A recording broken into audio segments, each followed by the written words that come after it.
That was a beautiful song. Thank you, Cindy. That was wonderful. So welcome.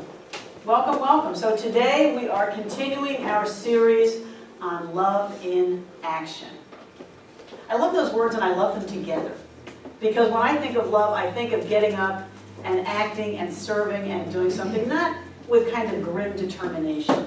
You know, sometimes in the Western tradition, we have this kind of Puritan that we'll get up there and serve, and it's better if you're suffering when you do. No? I mean, is that resonating with anybody? That's not what we do, and that's not who we are. When we get up and serve, it is truer and fuller and more effective when we do it from a place of joy and a place of love. And that is our challenge, how to go through our everyday lives, living as fully as we can, expressing as ourselves, as the wonderful expressions of spirit that we are. When we do that, it brings our lives greater depth and joy and meaning. So one of my favorite books is called How Can I Help? By teacher and author Ram Dass. I just love that book. And so I'd like to start with a story from his book. It's told by a woman who grew up as a Jew in Germany during the Second World War. As a child, she saw persecution and death and cruelty and fear every day.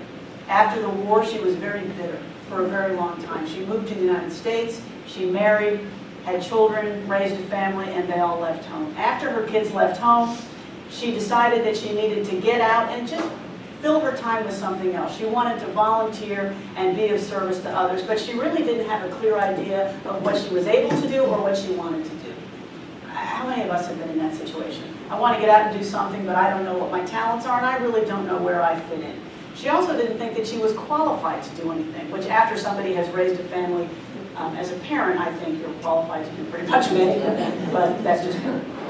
She had a lot of self-doubt. She wasn't sure where she would fit in. She also said that she was willing to try. She was just willing. And she now wrote that that small willingness was enough. As we know here at One World, when you express what A Course in Miracles calls that small willingness, what happens? The universe just responds. We've seen that with what we've done here. Just a little tiny bit of, yeah, I'll do that. I'll step out, I'll show up, and wham! What happens? All of a sudden you're just inundated with consequences and opportunities and assistance and resources.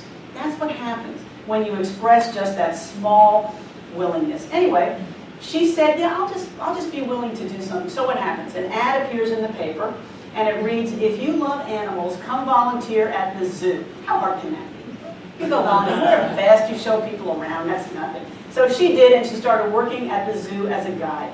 Then, after a little while with that, she and some other friends working at the zoo started an outreach program.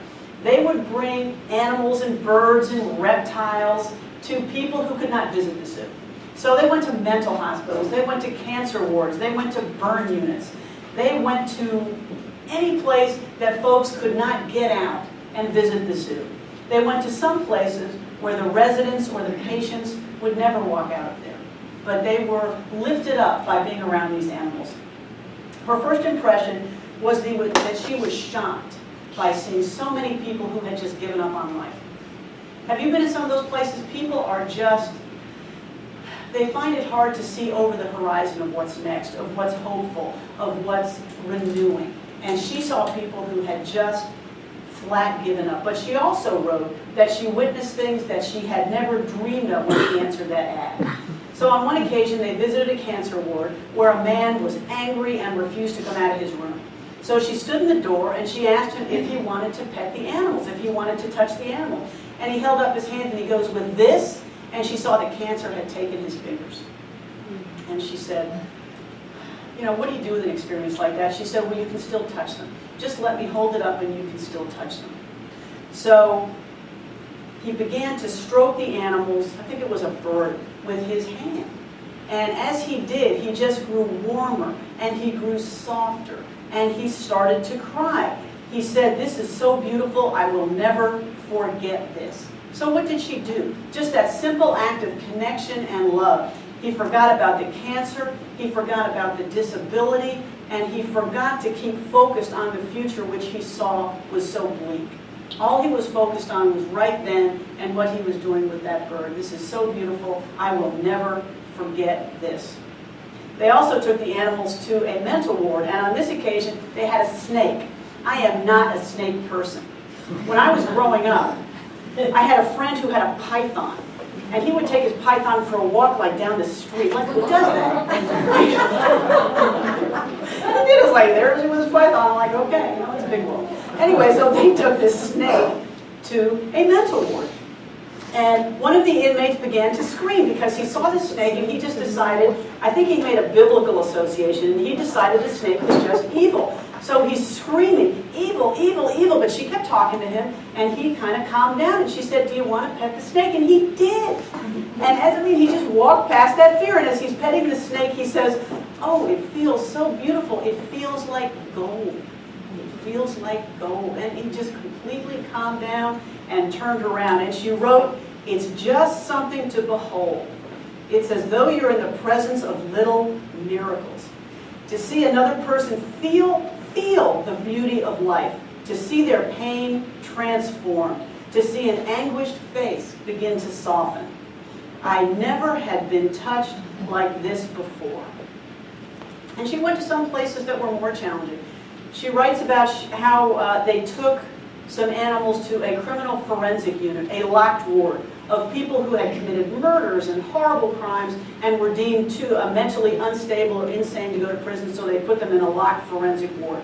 Now, she admitted her own feelings about the residents, writing that many were criminals whom I had condemned to death. Going in, she thought these people should be eliminated because they were so harmful and they were so destructive, and there was no saving them. But then she writes, when I was in that unit, I learned a deep lesson. Here I was, face to face, enjoying life's creatures with human beings I had condemned to death. I looked around and said to myself, who are you to have condemned? And suddenly I felt such forgiveness and understanding for them, for myself, for everyone. For everyone. And as she went on to write, it has been a journey from fear and hate to love of all creation. From fear and hate to love of all creation. And without question, and a journey of wonder too. Wonder in that I'm amazed, and wonder like I don't really understand it all and how it's happened. I'm just grateful to whoever or whatever is responsible for it all. Just very grateful. Do you see that journey of how somebody goes from a bitter and an angry childhood to raising a family, to just saying, I think I want to do something. I think I just want to do something. And what has she walked into? She experienced an amazing awakening of compassion and love and wonder and forgiveness. And what did she do? She just started out working as a guide in a zoo. She just answered an ad, followed where it led, and ended up in having a profound shift in how she experienced herself and how she experienced the world. She saw it through different eyes. Remember we've talked about that? Ram Dass also gives the example of how you can sometimes pretend you have a little TV camera next to your eyes, and you can shift the channel. You can see it through this channel or through that channel. And as you shift the channel, looking from just looking at men and women and physical objects, and you see very gross things, very plain things, you can shift it to seeing them on a higher level, seeing their souls, seeing the energy flowing between you and them. And that's what she did. She saw them with new eyes. She started out with a small willingness, and as she continued forward, she just committed herself to wherever that journey took her. She didn't know. She just kept taking the next step to wherever that journey took her. Her world continued to grow, and as it did, she felt wonder and gratitude, and she experienced the love of all creation. What a return. What a return on answering that ad.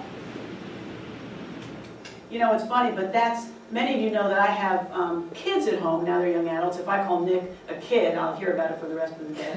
But he's 25 or 26. He's 26. I'm going to edit out the 25 part. He's 26. And he has Down syndrome. And that's how we met him. We just answered an article. We saw an article in the paper that said, come volunteer at this border baby home. and you can hold these kids and feed them and just, be a little bit of warmth in their lives. And that's how we met them.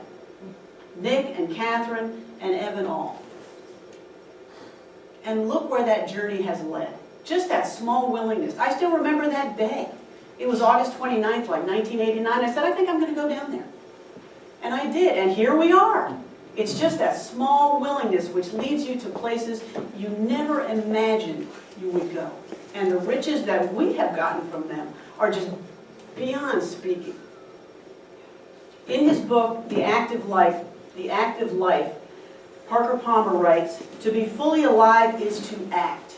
To be fully alive is to act. Action is more than movement. It is movement that involves expression, discovery, the formation of ourselves and our world. As we act, we not only express what is in us and help give shape to the world, we also receive what is outside of us, and we reshape our inner selves. When we act, the world acts back, and we and the world are co-created. Don't we sometimes think that when we act, we just have an impact on what we do? I helped that person, I did this, I did that. One of the things I invite you to think about this week is, how does that reshape you? When you go out in the world and you serve with love, or you reach out and you touch somebody, or you help somebody, what does that do to you? It's a communication. How does that reshape your world for the better when you go out and serve others? In our story, the actions of the author reshaped those she met and recreated her. Her reaching out touched her profoundly. So let's bring some awareness to that this week. How going out in the world, just being in the world, and being the presence of love expands our world. What a gift it is to us to be able to do that. We are called, we are privileged to be fully alive, to participate, to deeply listen to each other, to be unafraid as we bring all our gifts to bear with joy. We are daily permitted to, just as I like to say, leave it all on the field. Just leave it all there. That's my only sports analogy, but I really like it. We just leave it all on the field. We don't hold anything back. A couple of years ago, I read a book by an Australian author named Bronnie Ware. And some of you may know her. She wrote a book called The Top 5 Regrets of the Dying. Has anybody heard of that book? It's a great book, The Top 5 Regrets of the Dying. And what she did is she would go out and she would sit as a hospice worker, as a caretaker, sitting with those making their transitions. And as she sat with them for days and cared for them and listened to them, she realized that the concerns they had and the regrets they had as they looked back over their lives were very similar. The first top regret of those facing their transition was, I wish I'd had the courage to live a life true to myself, not the life others expected of me. That resonates with me. I wish I'd had the courage to live a life true to myself, not what others expect. Other regrets were, I wish I hadn't worked so hard. I wish I'd had the courage to express my feelings. So far, I'm checking all these. I don't know about you. I wish I'd stayed in touch with my friends. Check. And I wish I had let myself be happier. I have a little magnet on my refrigerator that says, do more of what makes you happy. I love it. Even when I'm going by doing things which don't make me happy, I feel very uplifted just reading it. Because I'm like, yeah, I'm going to start doing things that make me happy as soon as I finish doing these 12 things that don't. I advise you all to get that kind of sticker and stick it up on your refrigerator. Okay? You okay? Are you all right? Yeah. Okay, good. Edit that out soon. Huh? Edit that out soon. Yeah. So when we think about these regrets, what do these sound like to me? They sound like the wishes of people who had had opportunities to be true to themselves, to listen to the voice of love and caring, and they just kind of walked by it because they were too busy doing something else. We spend so much time doing what other people expect of us, or even worse, this is my personal favorite, doing what we make up they expect of us. We don't even know. We are so efficient. We just make stuff up. They expect me to do this. I better do it. Next time, check with them. Because they may not. I do that with my wife all the time. I just make stuff up. And then I say, is this what you wanted me to do? No, I wanted you to do whatever made you happy. It's like, bless you. I would marry you again. But we need to ask. We use the time we have. Instead of making a life, what do? We just use it to make a living, don't we? Our heads down, we just keep going. And then what happens? We find ourselves at the end of our lives looking up, thinking, God, I wish I had just done it differently. But we are privileged now to be in a position to do it differently, to not lose the opportunity to bring our special gifts to bear. That's one reason I like this reading from today. For Shaw, life is not just a brief candle. It's a torch, man. It's burning. It's zooming. And he holds it for this moment, and by God, it's going to shine as brightly as he can make it shine until it's time to pass it on. That's why he is here. He is going to shine it with all the energy and the love and the zest and the joy that he has before he passes it on. He's leaving it all on the field.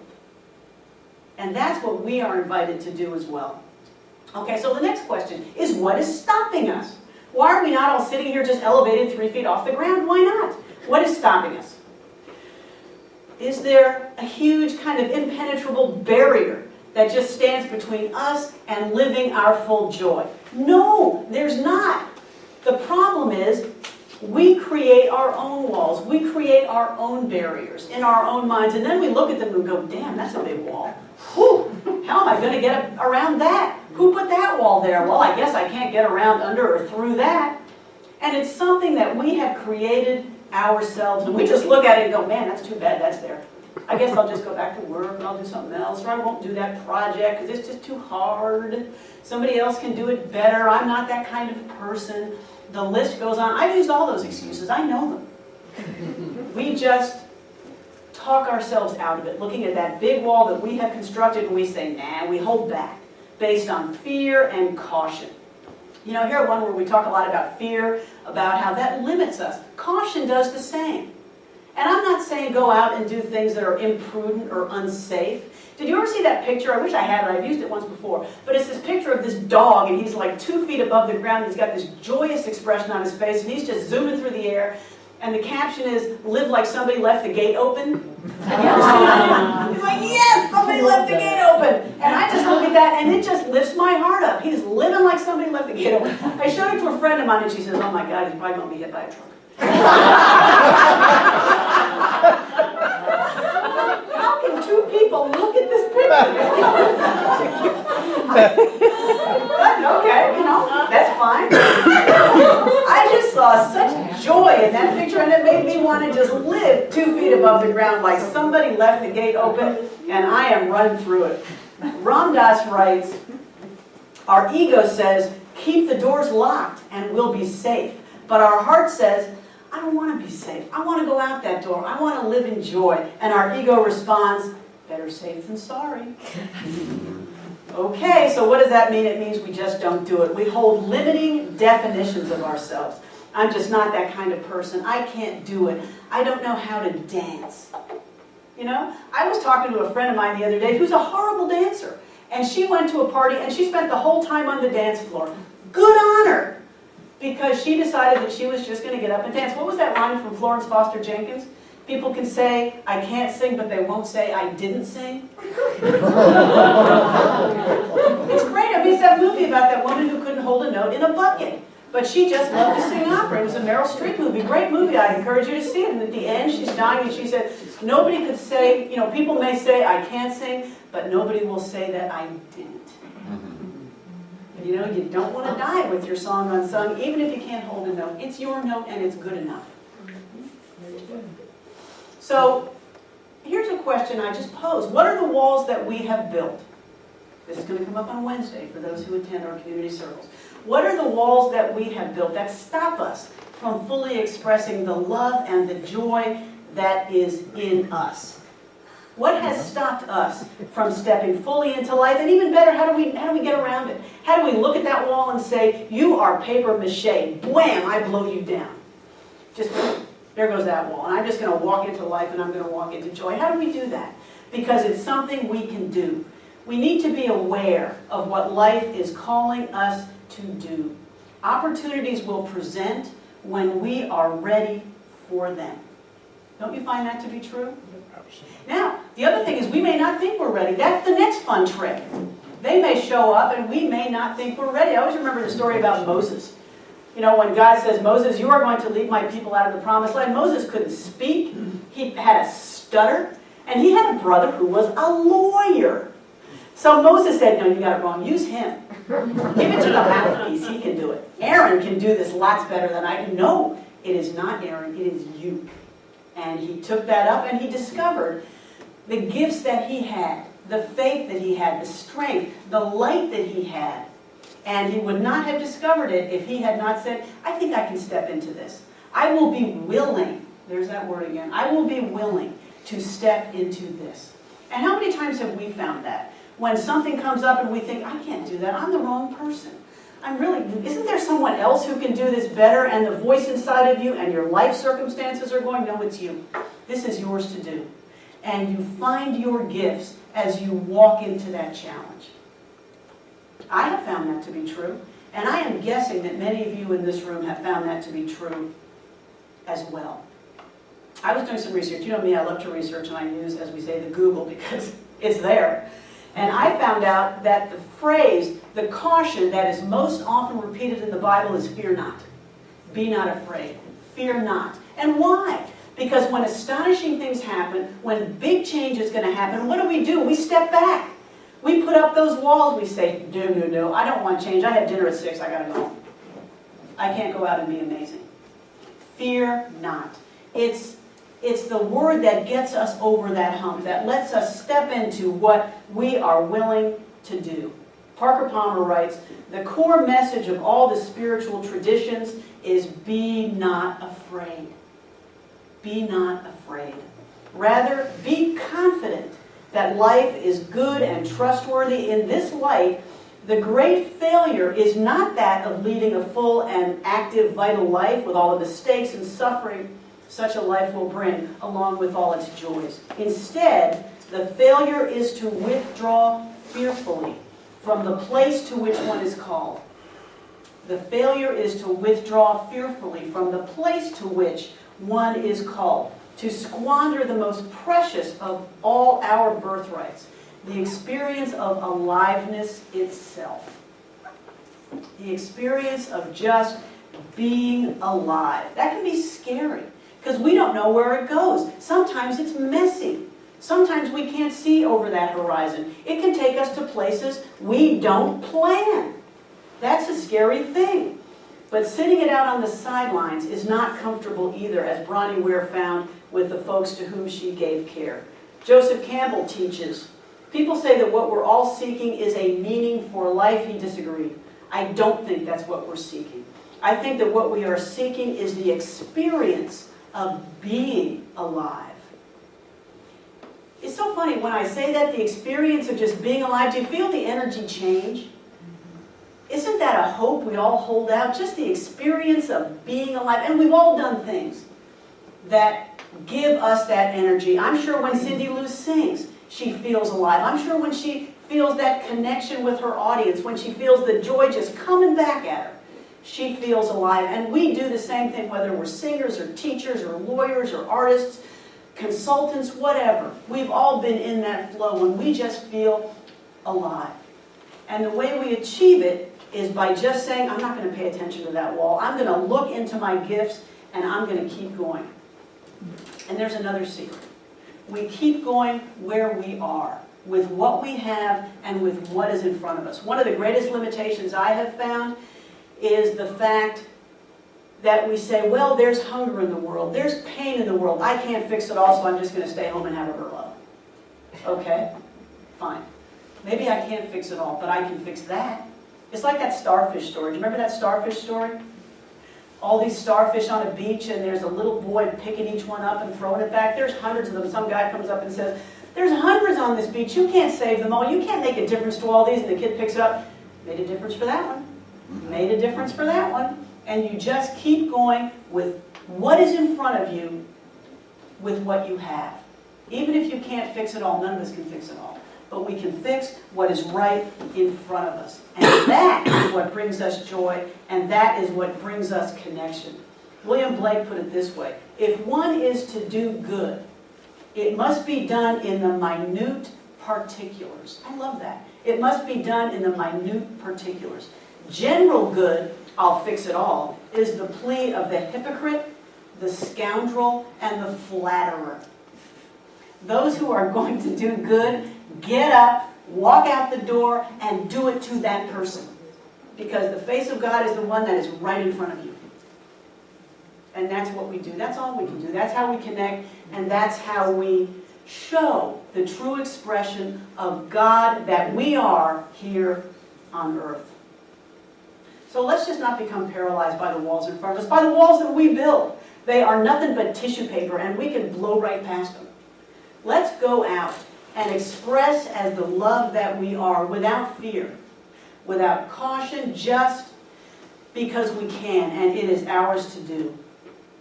There's a quote from St. Irenaeus who said back in the 2nd century, "The glory of God is the human person fully alive." That's us. That's what we're called here to be. The glory of God is us fully alive. So let's take these thoughts into meditation.